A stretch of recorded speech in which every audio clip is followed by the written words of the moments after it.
उत्तराखंड में उल्लुओं के साथ ऐसा क्या हुआ? धामी सरकार अलर्ट मोड पर आ गई। सरकार को क्यों लगने लगा उत्तराखंड में उल्लुओं के अस्तित्व पर मंडराया खतरा? धामी सरकार ने क्यों रद्द कर दी सबकी छुट्टियां? उल्लुओं की जिंदगी बचाने के लिए सावधानी की मुद्रा में सरकार। उल्लुओं के दुश्मनों की अब खैर नहीं, सरकार के रडार पर उल्लू की दुश्मन। तो ऐसी क्या बात हुई देवभूमि उत्तराखंड में कि सरकार को अलर्ट मोड पर आना पड़ा?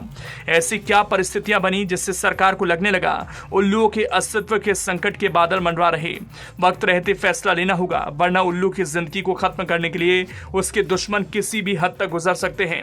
दरअसल उत्तराखंड वन विभाग ने दीपावली के पहले उल्लुओं के शिकार पर अंकुश लगाने के लिए एक विशेष अलर्ट जारी किया है। दीपावली के दौरान अंधविश्वास और तंत्र मंत्र से जुड़े कारणों से उल्लुओं के अवैध शिकार का खतरा काफी बढ़ जाता है।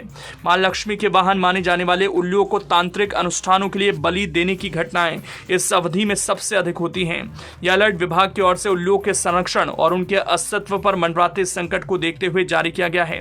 भारत में कई क्षेत्रों में भ्रामक मान्यता प्रचलित है कि दीपावली के दौरान तांत्रिक क्रियाओं द्वारा उल्लुओं की बलि देने से धन, संपत्ति और इच्छाओं की पूर्ति होती है। तांत्रिक और काले जादू से जुड़े लोग उल्लुओं के नाखून, पंख, आंखों और चोंच जैसे अंगों का इस्तेमाल तंत्र मंत्र के दौरान करते हैं। यह दावा किया जाता है कि इन अंगों के इस्तेमाल से व्यक्ति को वशीकरण, आर्थिक समृद्धि और बीमारियों के निवारण जैसी शक्तियां प्राप्त हो सकती हैं। इन अंधविश्वासों के चलते उल्लुओं की तस्करी और अवैध शिकार की घटनाएं बढ़ जाती हैं।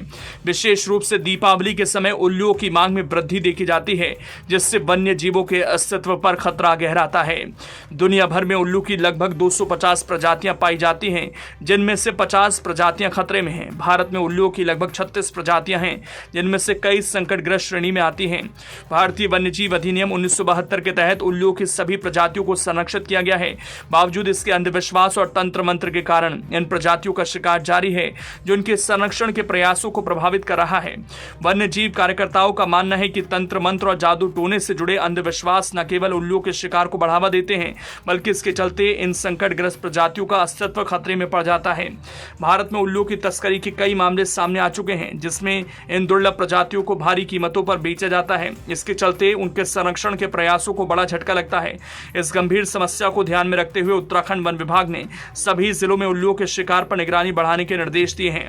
उत्तराखंड वन विभाग का यह कदम वन्य जीवों के संरक्षण की दिशा में एक अहम प्रयास है।